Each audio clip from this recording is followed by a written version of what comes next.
अमरावतीवरून नोकरीसाठी पुण्यात आलेल्या 9 जणांना पुण्यामध्ये डंपरनं चिरडलंय। पुण्यात काम शोधण्यासाठी आले, डोक्यावरती छत नाही, खिशामध्ये पैसे नाहीत, त्यामुळे रात्र फुटपाथवरती काढण्याचा विचार केला। पण भरधाव वेगानं आलेल्या डंपरनं 9 जणांना चिरडलं। यामध्ये 3 चिमुकल्या बाळांचा सुद्धा मृत्यू झालाय। पोलिसांनी तात्काळ चालकाला बेड्या ठोकल्यात। याची चौकशी सुरू आहे।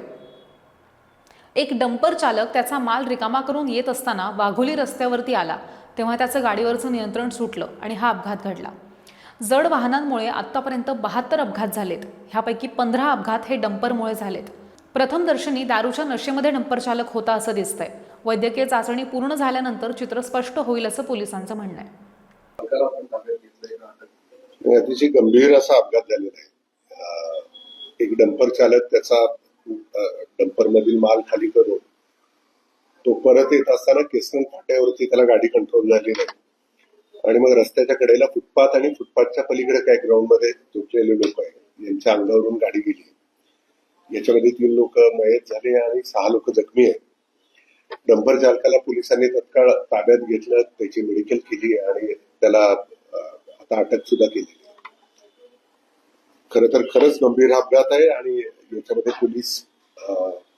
पोलिसांनी योग्य त्या कलमान्वये गुन्हा दाखल केलेला आहे आणि तपास करतोय। सर, डंपर चालक दारूच्या नशेत होता अशी माहिती समोर येते, काय आहे? बरोबर आहे, प्रथमदर्शनी असं वाटतंय। याच्याबद्दलची आम्ही मेडिकल टेस्ट केलेली आहे, रिपोर्ट्स आल्यानंतर कन्फर्म कळवलं जाईल।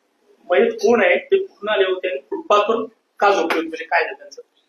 नाही, हे बाहेरून आले होते नांदगाव या ठिकाणावर आणि मग ते जस्ट कालच आले होते आणि त्या दिवशी निवारासाठी तिथे फुटपाथवर झोपले होते आणि ते सर्व कुटुंबीय होते आणि त्या दरम्यान हा रात्री साधारण 1च्या दरम्यान अपघात झाला। सर, डंपर चालक कोण आहे किंवा डंपर मालक चालकाच्या ज्यांच्या मालकीचा डंपर आहे त्याच्यावर काही कारवाई करणार आहोत का? नाही, निश्चितच आता डंपर चालकाविरुद्ध तर गुन्हा दाखल केलेला आहे। हा ड्रायव्हर आहे, साधारण 26 वर्षाचा इसम आहे आणि तो गेले अनेक दिवस डंपर चालवतोय, परंतु याच्यामध्ये आणखीन काही नेग्लिजन्स आहे का किंवा असू शकतो, तर तसा असेल तर पोलीस निश्चित योग्य ती कारवाई करतील। सर, एकूण फेटल्स किती झाले? अपघातांची संख्या वाढते का? त्यात जड वाहनांमुळे होणारे अपघात आणि शहरामध्ये दिवसा उजेडी जड वाहनांना परवानगी नसताना त्याची अत्यावश्यक कामं या सदराखाली होणारी वाहतूक, ज्याच्यामुळे अपघात वाढत आहेत। बांधकाम क्षेत्रातल्या अत्यावश्यक सेवांच्या नावाखाली डंपर्स किंवा कंटेनर्स मोठे जे शहरांच्या मध्यवर्ती रस्त्यांवरती चालतात, त्यातून होणारे अपघात, तर एक संख्या आणि दुसरं नियमानुसार ही परवानगी आहे का? साधारण 72 अपघात हे हेवी वाहनांमुळे पुण्यामध्ये झालेले, परंतु आपल्याला कल्पना असेल की पुण्याला रिंग रोड नसल्यामुळे मेजर जड वाहतूक चालते ती आपल्या बेंगलोर मुंबई बायपास रस्ते।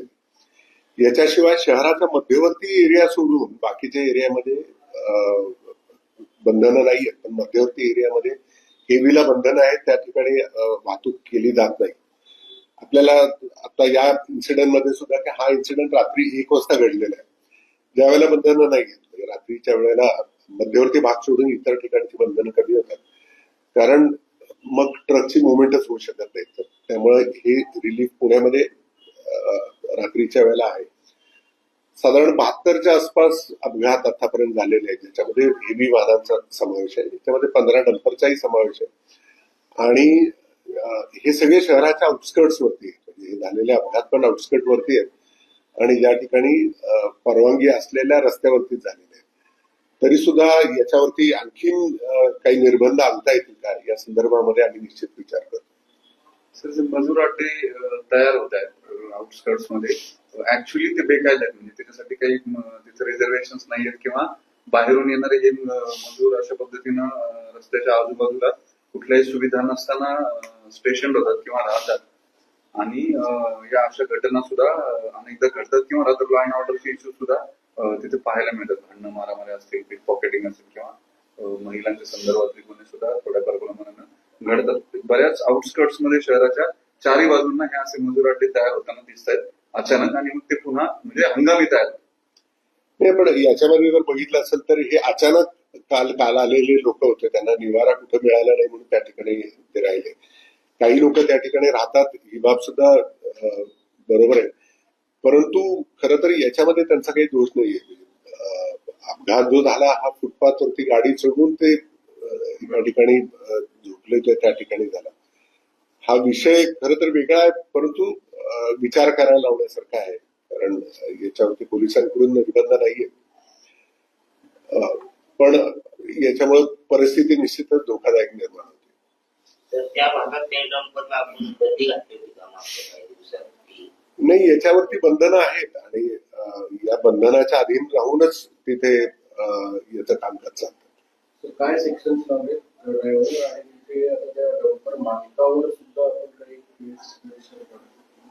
नाही, बरोबर आहे. आपण 105 प्रमाणे गुन्हा दाखल केला आहे, culpable homicide not amounted to murder. याच्याबरोबरच आपण रॅश ड्रायव्हिंग, ड्रंकन ड्रायव्हिंग आणि इतर जे जखमी झालेले आहेत यांच्यासाठी 125 हे सेक्शन्स लावलेले आहेत. या व्यतिरिक्त सुद्धा पोलीस तपास करतात की आणखीन काही जर याच्यामध्ये कोणाचा नेग्लिजन्स दिसून आला तर त्या सर्वांवरती कारवाई होईल. आतापर्यंत इंजुरीजचा आकडा आणि पेटलचा आकडा 6 जण इंजुर्ड आहेत आणि 3 जण पेटल.